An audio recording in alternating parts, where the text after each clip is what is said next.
అమ్మా ఈరోజు లేవంగానే బాధపడుకుంటూ కూర్చున్నావేంది?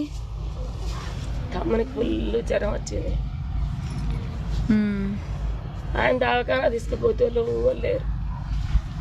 మాకైతే హాస్పిటల్ చాలా దూరం ఉంటుంది. మన కోలికన్నా ఏమన్నా అయితే నా కొడుకు తీసుకోపోయి ఈరోజు పొద్దుగా లేచిన కాంచి ఇక అమ్మ ఇదే. తమ్ముడైతే ములుగుతున్నాడు.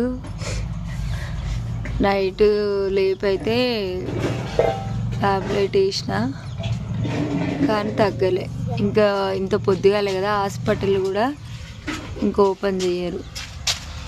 వాళ్ళకి ఏమైనా అని మీద గుంపించుకుంటే లేకుండా పడ్డాడు. అని తీసుకుపోయే దిక్కులేదు. ఇగో ఇంట్లో ఒక్కరికి జ్వరం వస్తే అందరికీ వస్తుంది. అందరు జాగ్రత్తగా ఉండండి. నా కొడుకు ఎట్లుంటాడో ఏమో. ఇంకా జ్వరం నీకు కొద్దిగా తగ్గలే?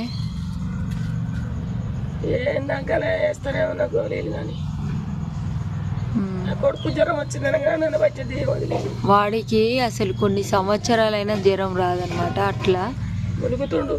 ఈరోజు ములుగుతున్నాడు తమ్ముడు. అని ములుగుతుండు నా కొడుకు.